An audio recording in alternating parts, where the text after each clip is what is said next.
अपनी संस्कृति में कला प्रदर्शन के माध्यम से गजल को जोड़ते हुए नोएडा स्थित मारवा स्टूडियो में तीसरा महफिल गजल का आयोजन किया गया। दीप प्रज्वलन और गणेश वंदना के साथ कार्यक्रम की शुरुआत की गई।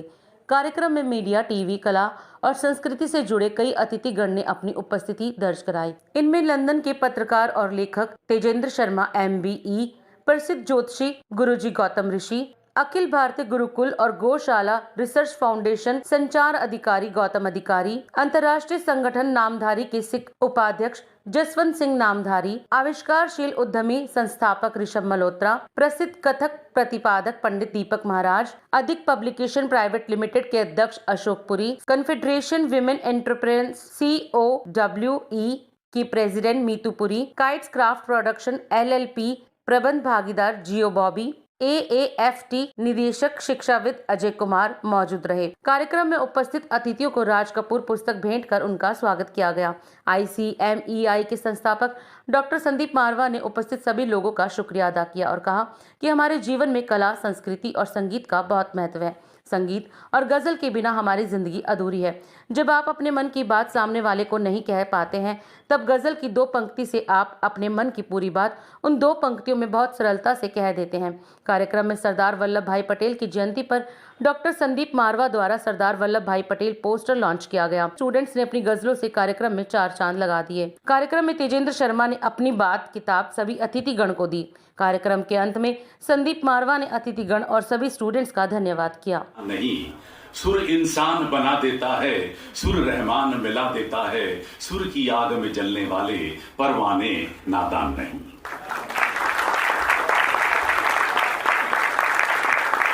ये बात सही है कि अगर आपको कला, संस्कृति और खासतौर पर म्यूजिक से अगर आपको मोहब्बत नहीं है तो आप समझिए कि आपकी जिंदगी अधूरी है।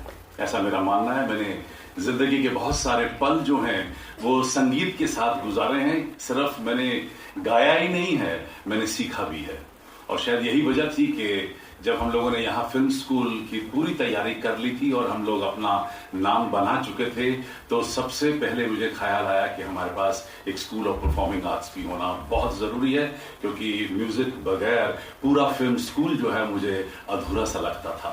मुझे बड़ी खुशी है कि जैसे ही हम लोगों ने स्कूल ऑफ परफॉर्मिंग आर्ट्स शुरू किया, इसकी नींव रखते ही स्कूल ने फूलों की तरह महकना शुरू कर दिया। और आज ये कहते हुए हर्ष है कि AAFT school of performing art is actually doing very well. My heartiest congratulations to the complete team of the school and especially to my students who are putting so much of efforts in learning and then presenting what they have learned in this institution. Well, with my all best wishes for this beautiful program. Ghazal, they play a very important role in our day-to-day affairs. What you cannot teach someone with your hardcore experience or words, that can be learned comfortably and easily only by listening to Ghazal. Trust me, I have learned a lot from these ghazals, and if you listen to them carefully, every line which is being spoken or is being given to you with music, it touches your heart and immediately your mind, and you learn a lot. And I think I'm sure whatever presentation you're going to give today in this program is going to teach us also many new things. With all these words, I wish you all the best. Have a wonderful program. Thank you very much. आपको 2 ऐसे शेर सुनाऊंगा जो मुझे लगता है कि जिंदगी की 2 एकदम अलग महत्वपूर्ण मुद्दों में बात करते हैं कि घर से मस्जिद है बहुत दूर, चलो यूं कर लें, किसी रोते हुए बच्चे को हंसाया जाए। तो निदा फाजली ने जब ये शेर लिखा था तो उन पे बहुत अटैक्स भी हुए कि तुम मस्जिद और अल्लाह से ज़्यादा महत्व रोते हुए बच्चे की हंसी को देते हो। लेकिन उन्होंने जिंदगी का तजुर्बा लिया था। और बम्बई के दूसरे शायर राजेश रेड्डी, वो कहते हैं कि मेरे दिल के किसी कोने में एक मासूम सा बच्चा, बड़ों की देखकर दुनिया बड़ा होने से डरता है। तो सोचिए कि आज आप विद्यार्थी हैं, आपको बड़ा होके निकलना है जिंदगी की यात्रा पे, तो ये चीजें दिमाग में रखनी है। और हम सब के साथ जिंदगी में कोई तो कोई ऐसा तजुर्बा होता है जिसके बारे में मैंने लिखा है कि जग सोच रहा था कि है वो मेरा तलबगार, जग सोच रहा था कि है वो मेरा तलबगार, मैं जानता हूं उसने ही बर्बाद किया है, मैं जानता हूं उसने ही बर्बाद किया है। तू ये न सोच शीशा सदा सच है बोलता, तू ये न सोच शीशा सदा सच है बोलता, जो खुश करे वो आईना इजाद किया है। तो बच्चों, ये बहुत अच्छी बात है, बड़ी बात है कि आप सबको इस महत्वपूर्ण इंस्टीट्यूट पे कुछ सीखने का, कुछ करने का मौका मिल रहा है। और संदीप ने जिस तरह से इस पूरे प्रोजेक्ट को शुरू करते हुए लेट 80s अर्ली 90s में, और आज ये दुनिया का एक सबसे बड़ा इंस्टीट्यूट बन गया है जहाँ दुनिया भर से लोग जुड़े हैं, चाहे वो सरकारी स्तर पे हो, गैर सरकारी स्तर पे हो, चाहे स्टूडेंट्स लेवल पे हो। It's phenomenal, absolutely. मैं लंदन में इतनी अंग्रेजी बोलता हूँ कि मेरे जबड़ों में दर्द हो जाता है, तो मैं कोशिश करता हूँ यहाँ हिंदी में बात करूँ और आप लोगों से हिंदी में मुखातिब हूँ। और ये गज़ल जो है, ये 2 पंक्तियों में इतना कुछ कह देती है जो आप बड़ी से बड़ी किताब में नहीं कर पाते। तो आज हम सुनेंगे आपने किन लोगों की गज़लें चुनी हैं, किन लोगों की गज़लें सुनाई हैं। मास्टर्स को ज़रूर गाइए, मगर कंटेम्प्रेरी को साथ रखिए, क्योंकि आप युवा हैं। अगर आप केवल पास्ट में जिएंगे तो भविष्य दूर होता जाएगा। कल का महफिल गज़ल जिसको पीछे था school of performing arts, that kid of yours, जिसको आपने बचपन से अभी यहाँ तक लेकर आए हैं, कैसा अनुभव था स्टूडेंट्स को गाते थे? मैं बचपन से म्यूज़िक के साथ जुड़ा हुआ हूँ। पहले मैं अपने स्कूल म्यूज़िक कोर में था, फिर मैं अपने कॉलेज के म्यूज़िक कोर में था, फिर मैंने म्यूज़िक को फॉर्मल तरीके से सीखा। उमा शंकर चंदोला जी से, विलायत हुसैन सागर साहब से मैंने म्यूज़िक को सीखा। फिर मैं इस मकाम तक पहुंचा जहां मैं ग्रुप शोज़ और सिंगल शोज़ गज़ल के मैंने देने शुरू कर दिए, और दिल्ली का शायद कोई ऐसा थिएटर बचा होगा जहां मैंने परफॉर्मेंस ना दी हो। लेकिन मैंने इस बात को रियलाइज़ किया कि शायद मुझे इससे कुछ ज़्यादा करना है, और शायद यही वजह थी कि मेरा रुख म्यूज़िक से ऊपर उठकर सिनेमा की तरफ चला गया। और म्यूज़िक वो सिनेमा का खुद ब खुद एक हिस्सा है।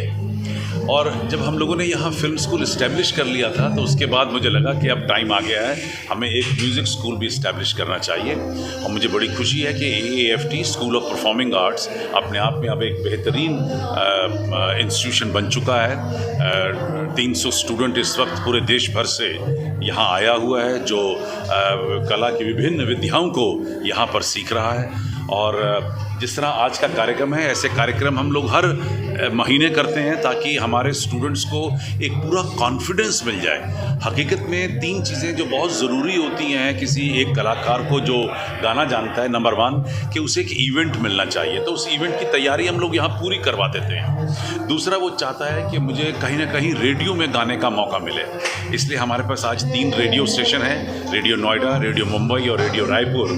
तीनों में हमारे स्टूडेंट्स को भाग लेने का पूरा मौका मिलता है।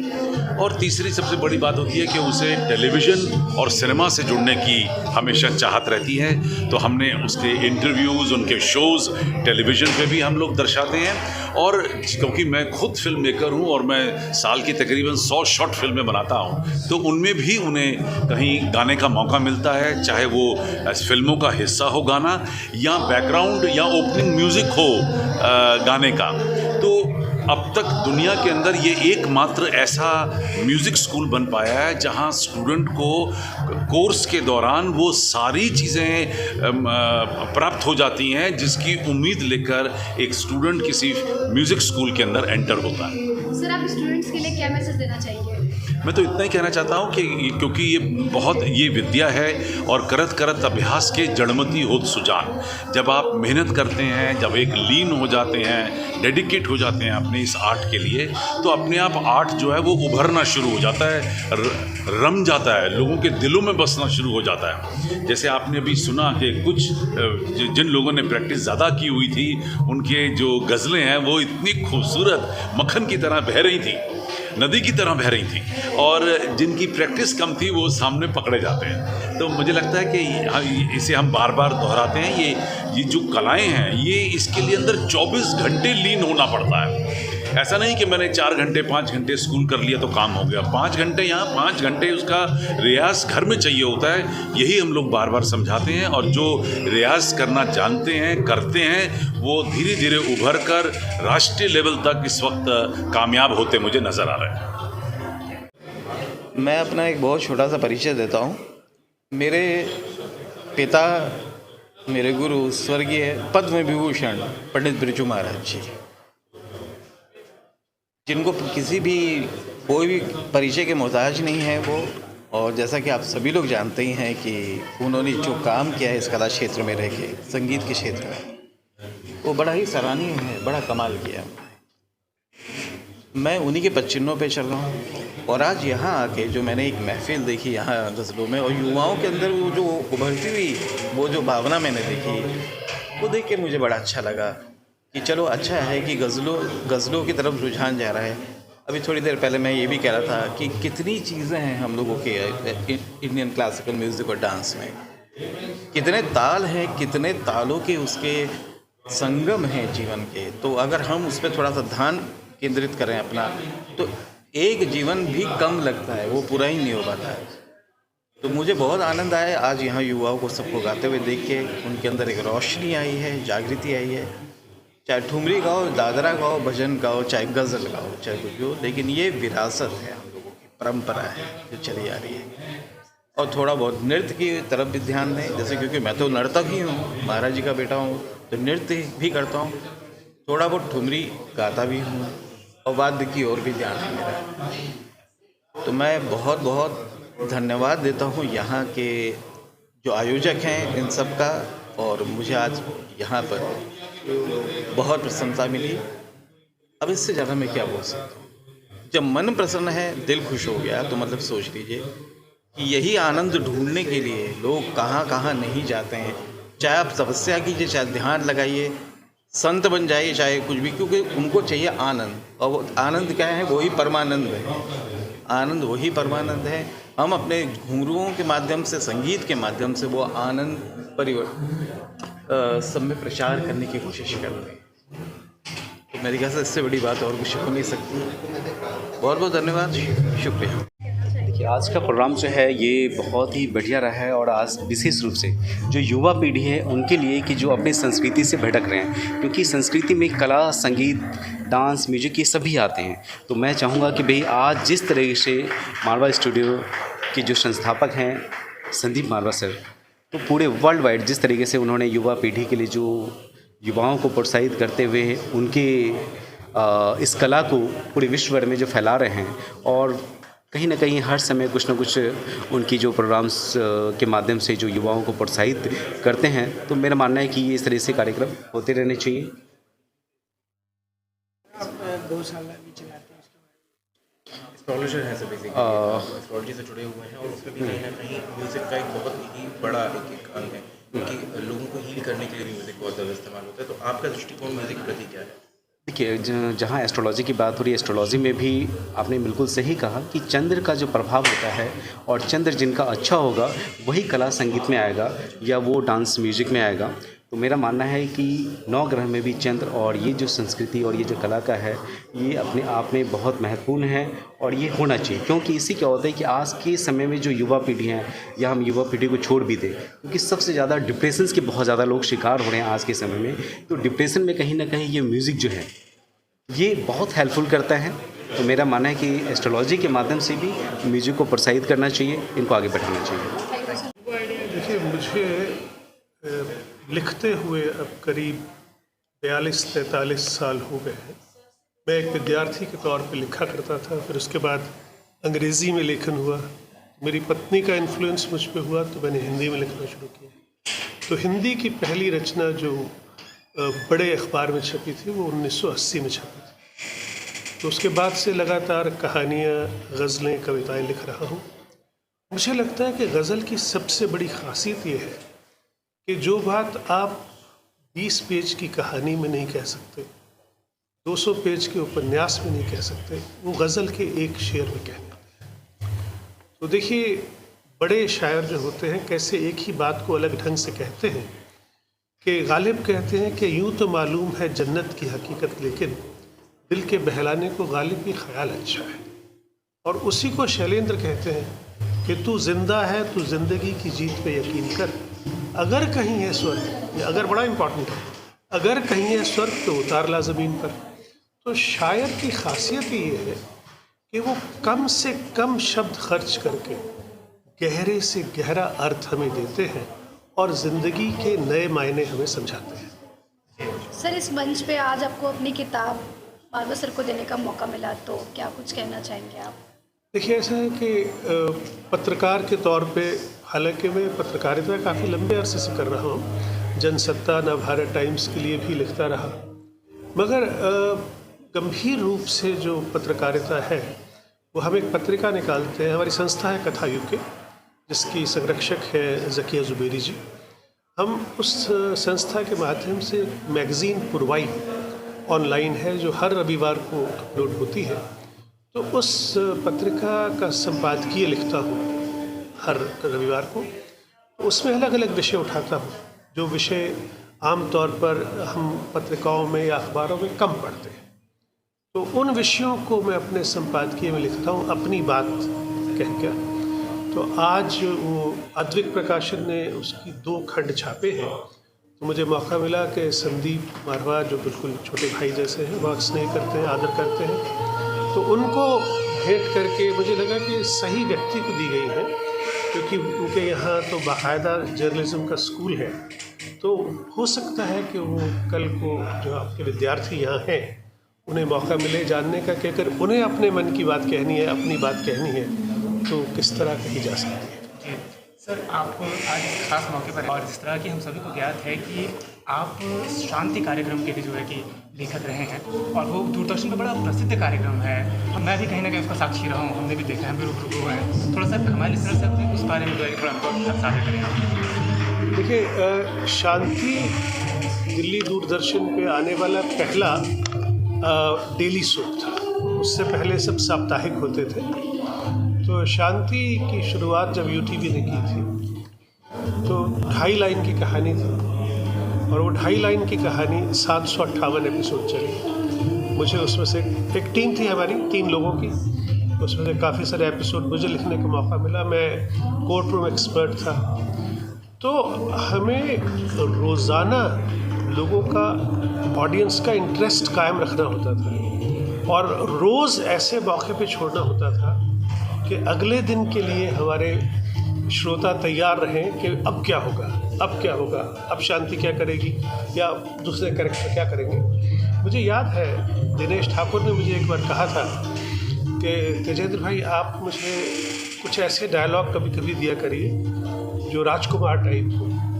तो मैंने उसके लिए एक डायलॉग लिखा था, वो ख़ास तौर पे वो कहता है, पांडे अपनी आवाज़ नीचे रखो, इस घर का पलस्तर भी ऊंची आवाज़ सुनने का आदी नहीं है। तो इस तरह के डायलॉग कभी कभी लिख के उनको देता था, तो वो बहुत एंजॉय करते थे। मगर शांति लिखने से मेरे अपने लेखन में ये बदलाव आया कि मेरी कहानियों में संवाद का इस्तेमाल होने लगा, क्योंकि संवाद के ज़रिए हम जो कुछ कन्वे कर पाते हैं वो शायद नैरेटिव के ज़रिए इतना नहीं हो पाता। और मैं कहानियाँ सुनाने की बजाय कहानियाँ दिखाने लगा, जो नई कहानी की टेक्निक है। प्रोग्राम ऑर्गेनाइज़ किया है संदीप मारवा जी ने AAFT का। मैं प्रेसिडेंट हूँ कॉन्फेडरेशन वुमेन एंटरप्रेन्योर्स की, मीतुपुरी। मुझे बहुत अच्छा लगा जिस तरीके से स्टूडेंट्स को ग्रूम अप किया गया और जिस तरीके से प्लेटफॉर्म दिया गया है। उनका कॉन्फिडेंस लेवल्स इतना ज़्यादा है कि वो आज से ही तैयार हैं अपना जॉब या वर्क के कुछ भी स्टार्ट करने के लिए। Great platform for the students and they are really brushed up. ऐसा लग ही नहीं है हम प्रोफेशनल से सुन रहे हैं या स्टूडेंट से सुन रहे हैं। बहुत ही ज़्यादा अच्छा लगा। Thank you so much to Sandeep Marwah ji for giving making me guest of honour for this programme. I am really loved the programme. Thank you so much.